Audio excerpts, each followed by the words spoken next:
The bakers of Weber's Bread present your all-star Western Theater, recorded earlier for release at this time. Drifting along, singing a song under a western moon. From Hollywood comes your all-star Western Theater, starring America's great Western singers, Foy Willing and the Riders of the Purple Sage, bringing you the music, the stories, and the spirit of the great open spaces. Today's special guest, the great folk singer Eddie Arnold. But now, here are the Riders of the Purple Sage.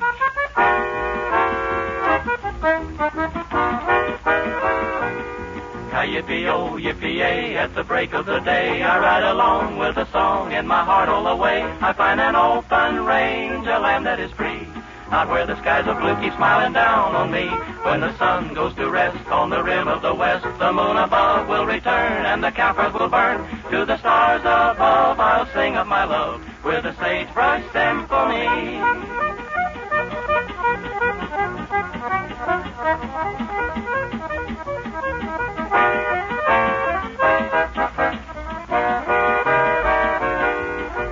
Sweet melodies in the sigh of the breeze, and all day long there's a song from the birds in the trees. When the stars come creeping into the sky, a lonely fairy lobe sings a lullaby. You'll hear the call of the wild in the twilight beguile. You'll hear them blend at the end in melodious style. When the echoes fade, this sweet serenade is a sagebrush symphony.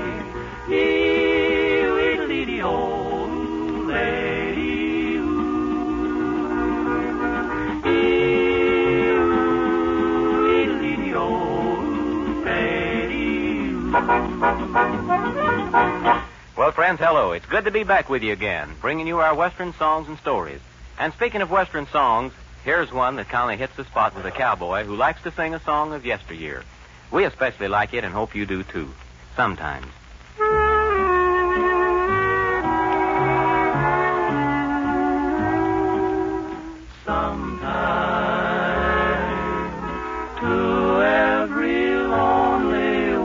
Sometime someone comes along. Somewhere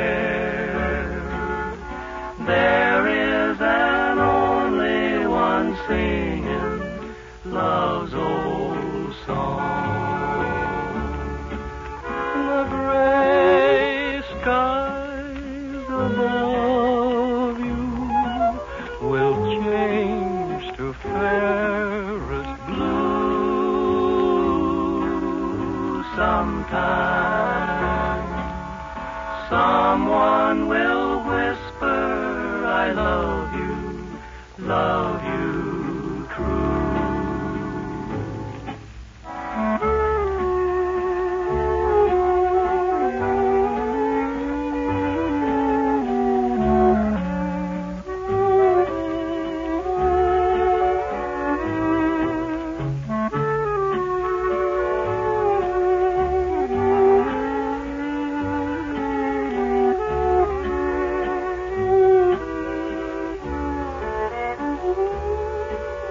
The gray skies above you will change to fairest blue. Sometime someone will whisper, I love you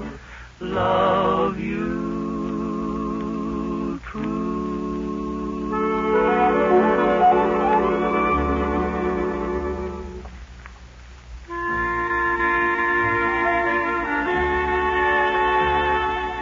Well, boys, that was a right nice song. It has a good homey quality, like Weber's Bread.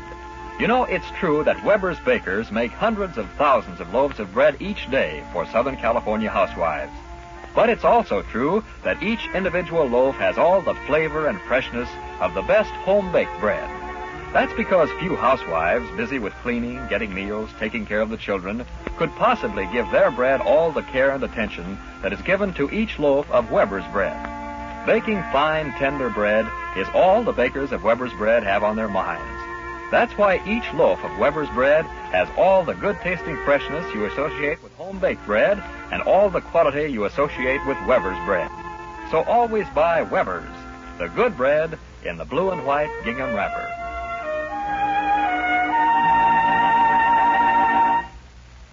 And now, friends, the boys and I have a real treat for you. We want you to meet one of the greatest folk singers of all time, Tennessee's own Eddie Arnold. Hello, folks.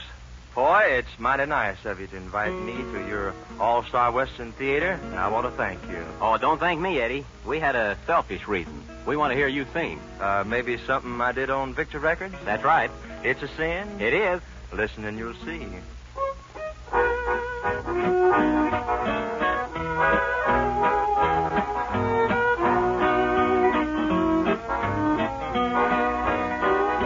It's a sin, my darling, how I love you, because I know our love can never be. It's a sin to keep this memory of you when silence proves that you've forgotten me. The dream I built for us has tumbled, each promise broken like my heart. It's a sin, my darling, how I love you, so much in love, and yet so far apart. It's a sin to hide behind this heartache, to make believe that I've found someone new. It's a sin to say that I don't miss you, when people know I'm still in love with you. I'm sure you're happy with another who shares the love I couldn't win. Why pretend that I can't live without you, when deep inside I know that it's a sin. Oh, Eddie, that was really great. Just like we thought it would be. Well, Foy, what about you and the boys and me doing one together? Eddie, singing with you is a privilege we aren't going to overlook. So if you'll just take a front row seat while we tell our story, we'll get together right after it. Oh, okay. Act good now. Okay. All right, Terry, take over. Well, few folks believe in ghosts. Least of all, Foy Willing and the Riders of the Purple Sage. Or so they say. Still in all, today's story is one they call The Ghost of Little Deer Canyon. As all Westerners and most tourists know, there are so many beautiful canyons in the mountain country that it's difficult to say which particular canyon has been most graced with nature's unsurpassable handicraft. There are canyons which are stark and unchanging, canyons with streams or rivers, canyons that are dry, and canyons with lush vegetation bounded by softly rising foothills.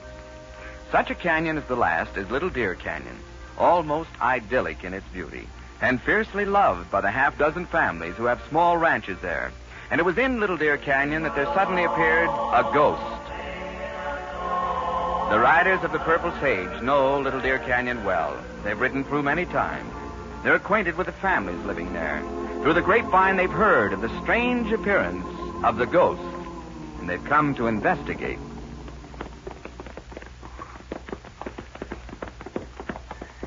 Little Deer Canyon. Pretty as ever. Garden spot, that's what it is.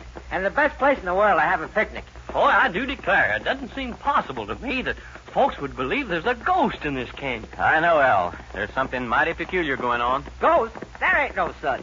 Don't be too sure, Johnny. Boy, do you believe in ghosts? I didn't say that. But there's a lot of things that go on, and nobody's been able to explain them yet. Al, do you believe in ghosts? Don't try to pin me down, son. Boys, you ready to pick a camping spot for tonight? I am. Yeah, a ghost-proof one. How does that little fan of aspen strike you, there by the river? Looks okay fine. by me. Let's pull off down there, then.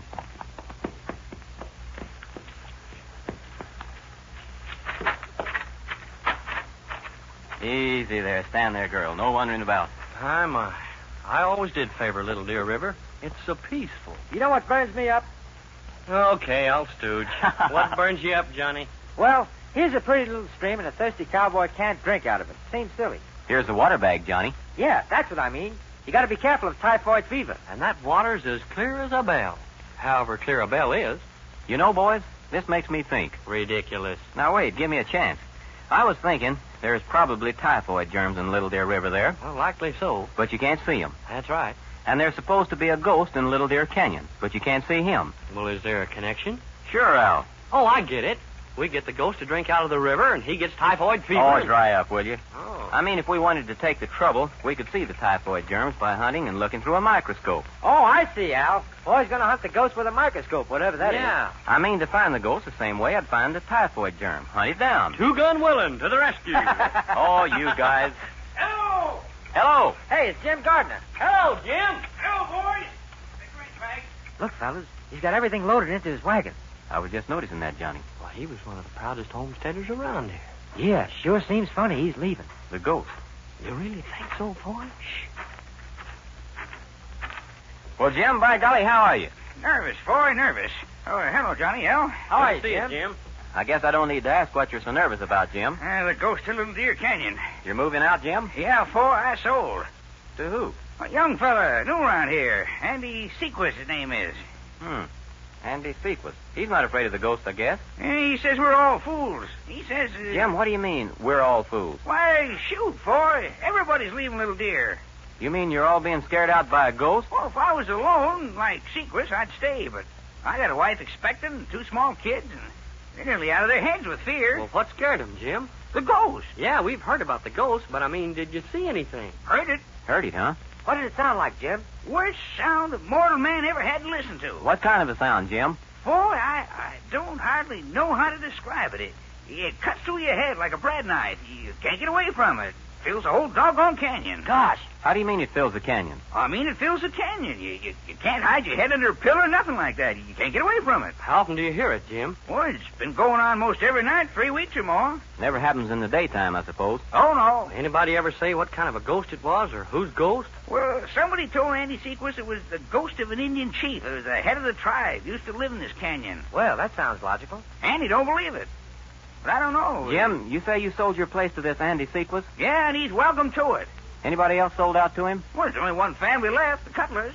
They'll be selling out for long. Well, great jumping gee horsey-fat. The ghost has really cleaned out Little Deer Canyon. Sure has, Al. Well, I gotta get back to the wagon. I'll see you boys. Hey, Jim, you think the ghost will howl tonight? He'll howl. You bet he'll howl.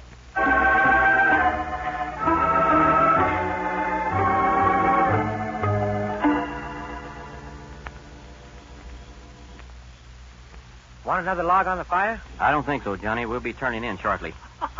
What's eating you? Oh, I'm writing a song. That's all, brother. Listen. Oh, I forgot to tell you, this is an Indian song. Who does the hunting when the chief is out haunting? Who does the flinting when the chief is out hitting? Who does the planting when the chief is out ranting? I know, never fear that... Al! Huh?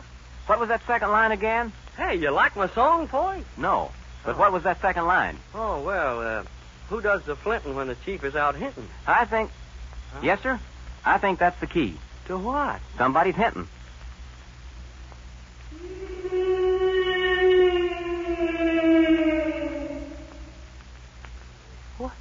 What do you think that was, Who's got the castanets? That's my teeth. Johnny, let go of me. I can't.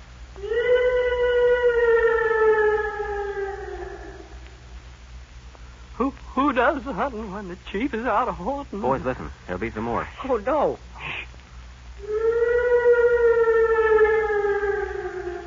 Well, I tell you, fellas, I think I'm pretty brave most times, but right now my blood's running mighty cold. Mine stopped running. Can you guys tell where that's coming from? No, and I ain't sure I want to. Be serious. I'm serious. Chains. An Indian chief clanking chains? Rawhide doesn't clank very loud. Boy, the sound is all around. It comes from everywhere. Jim Gardner said he was like that. He said he'd fill the canyon, and you couldn't get away from it. Well, Jim Gardner's a truthful man.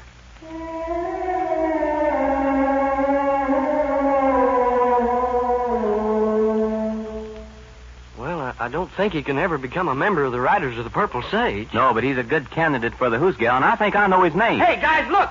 The ghost! A white ghost on a white horse. He's riding the ridge above Cutler's Ranch. Come on, boys. Yeah. The shortcut!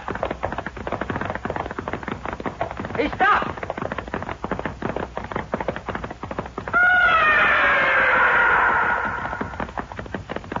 Let's shoot at him. No, not yet.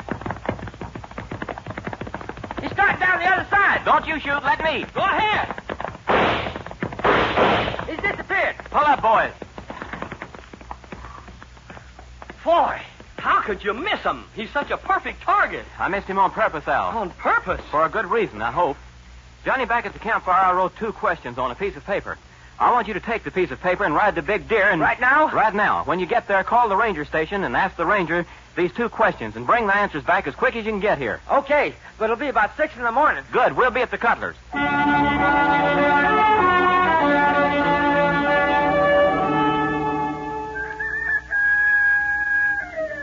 I'll swear you'd think that old rooster'd be so scared he'd never crow again. When the sun comes up, a rooster's going to crow, Mr. Cutler, irregardless. And I'd like to see that very same rooster go right on crowing on that very same fence. Boy, I hate to bring up the subject again, Mr. Cutler, but if you'll just stick with us for 24 hours... But I saw the ghost last night, boy. Right up there on the ridge. We saw him, too. But I think we can lay him to rest if you won't sell out. At least not to Andy Sequis. Well, Andy didn't want anybody to sell out to him. He poo-poos the ghost. Hey, here comes Johnny. That ain't Johnny. Oh, that's Andy. Hey, come on out, boys. I want you to meet him.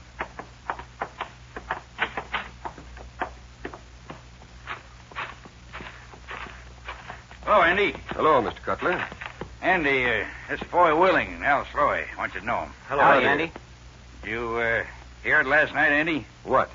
The ghost. Mr. Cutler, I think all you folks are going crazy. I didn't hear anything. Well, Al. You didn't hear the ghost? No, I was sound asleep. Well, I heard it. My family heard it. Mr. Cutler, don't tell me you want to sell out to me, too. Mr. Cutler's half decided to stay here and sit the ghost out. Well, I'm glad to hear it. If there's a ghost, of course. But, Andy... I'm riding down to Big Deer, Mr. Cutler. Got to register the deed to the Gardner Ranch. Anything I can do for you down there? No. No, thanks, Andy. Well, all right. And you stick around. No sense in me owning the whole canyon. There sure ain't.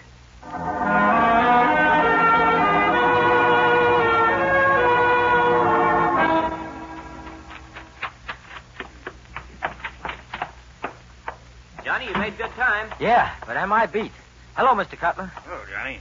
Did you get it, Johnny? Yeah, Foy. Here's the answer to your question. Well, Mr. Cutler, you're going to have to sell anyway. I am. He is? Yeah, but not to Andy Sequis. Come on, boys. While Andy's on his way to Big Deer, we're going to look around where the ghost disappeared last night.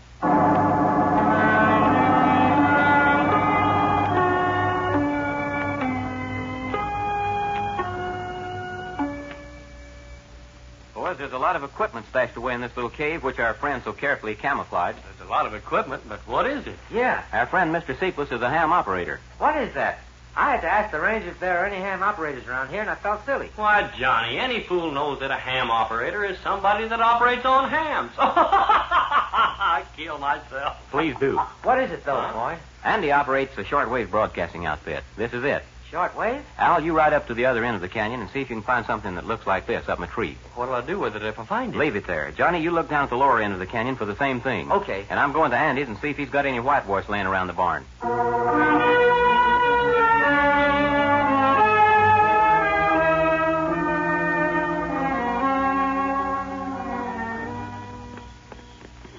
Andy, I'm real glad you consented to come along with Johnny and me. Well, to tell you the truth, Foy, I don't see much sense in it, riding around the canyon in the middle of the night. Well, I think maybe with your help we can find this ghost. There's no ghost around here. Those people are nuts.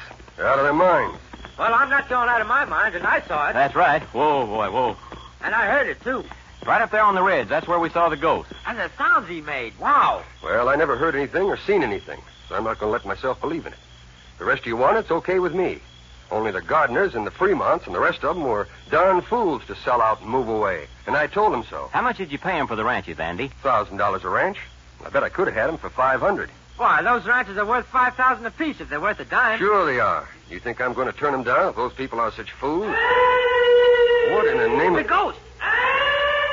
What's going on here? What kind of a gag are you guys trying to pull? Oh, what a scary ghost. There ain't no ghost.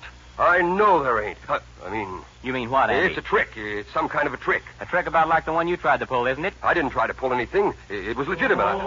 We know what you mean, Andy. We found your little broadcasting set up in the cave. What's that got to do with it? I'm a licensed ham operator. Sure, I know it. I know, too, that you've got receivers and amplifiers in each end of the canyon. I have not. Oh, yes, you have, you great big fat ghost, you. But look, fellas, I found the whitewash you put on your horse when you appeared on the ridge last night. We also know why you wanted people to move out of this canyon, even though you told them you thought they should stay. I didn't want them to move. You wanted people to sell out to you cheap because you found out there's a government dam going across Little Deer River at the lower end. How did you know? This whole canyon's going to be a reservoir, and the government's going to buy the land at a decent price from the owners. Look, fellas, maybe we can make a deal. We sure can, brother. We're going to ride down to Big Deer with you while you deed back to those people the ranches you tricked them out of. And you'll do it with a grant deed, and you won't try to get your money back. But I don't understand. And then you'll get out of this part of the country. Or do you want to have a lot of trouble? All right, fellas. I'll do it. Okay. Johnny Ford, dry space right up and tell Al he can quit being the ghost of Little Deer Canyon.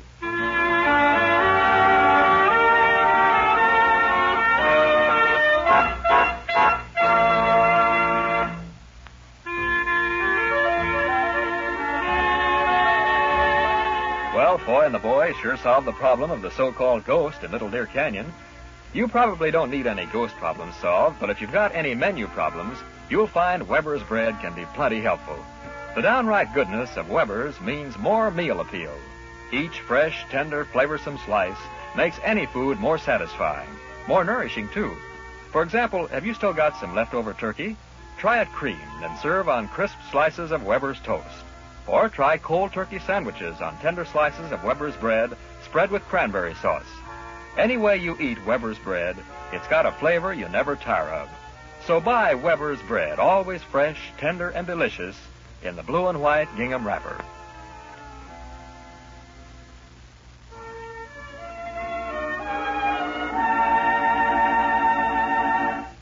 Now the riders of the Purple Sage and the ever great Tumblin' Tumbleweeds.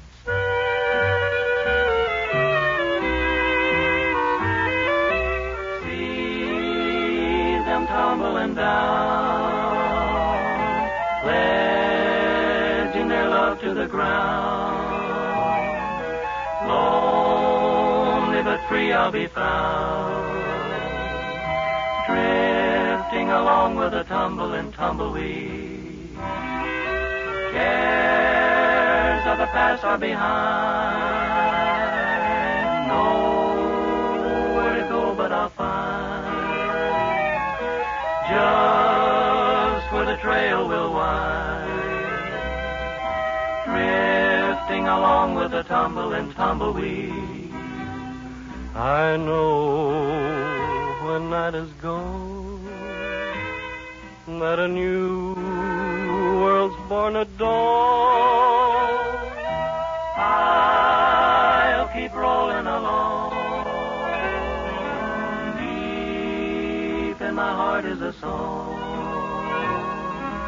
Here on the range I belong, drifting along with the tumbling tumbleweed.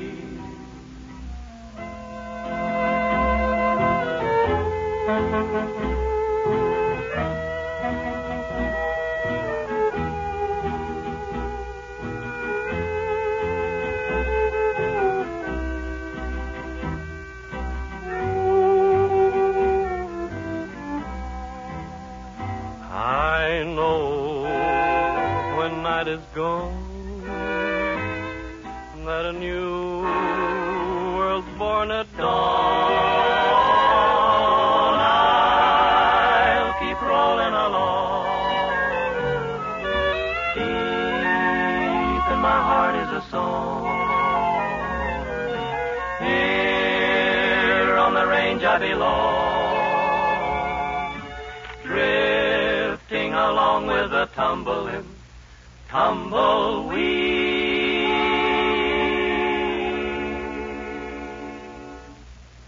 Now, Eddie? What'll it be, Foy? Well, one of our favorites is a song of yours, one you wrote and recorded for Victor, and which has had tremendous popularity. Well, let's commence. The boys and I would like to join you, Eddie, in singing that great song. That's How Much I Love You. How about it? Okay.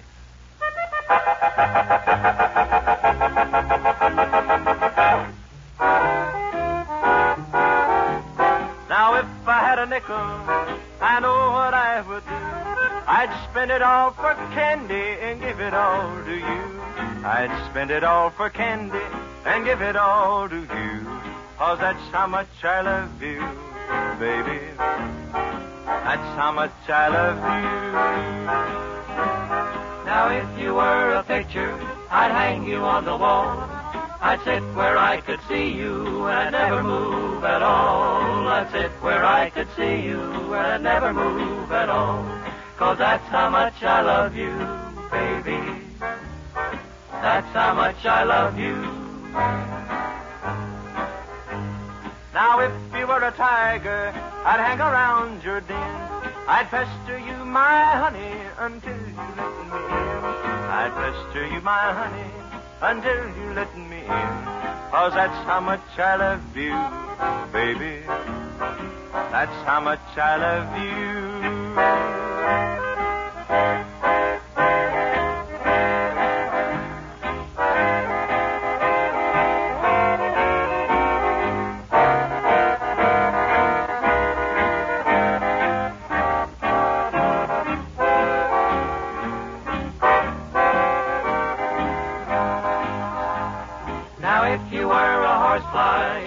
An old gray mare, I'd stand and let you bite me, and I'd never move a hair. I'd stand and let you bite me, and I'd never move a hair. 'Cause that's how much I love you, baby. That's how much I love you. Well, if you want to marry, now let me tell you what. I'll go and find the parson and let him tie the knot. We'll go and find the parson and let him tie the knot. 'Cause that's how much I love you, baby.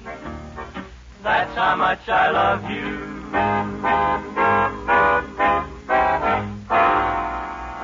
Well, that about does it for this time, friends.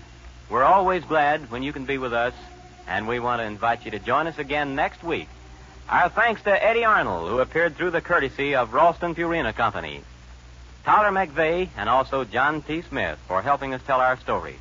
This is Foy Willing speaking for Al Sloey, Johnny Paul, Scotty Harrell, the Riders of the Purple Sage, saying so long and the best of luck to all of you. Drifting along, singing a song under a western moon.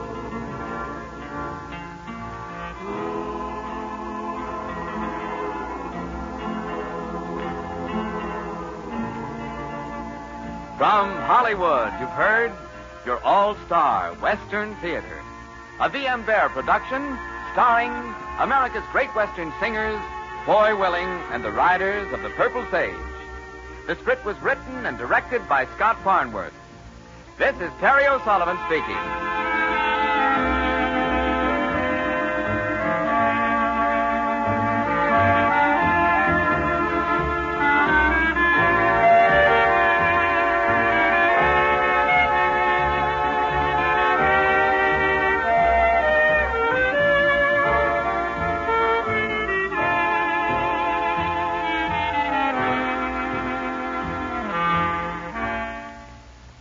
The All-Star Western Theater was recorded earlier and came to you from Columbia Square. This is KNX in Los Angeles, inviting you to listen to Vaughn Monroe at 9:30 tonight. It's 27 seconds until 7 p.m. BULOVA Bulova watch time. To get the best selection and service, choose your Christmas Bulova now. Bulova watches are priced from $24.75 to $2,500 at better jewelers everywhere.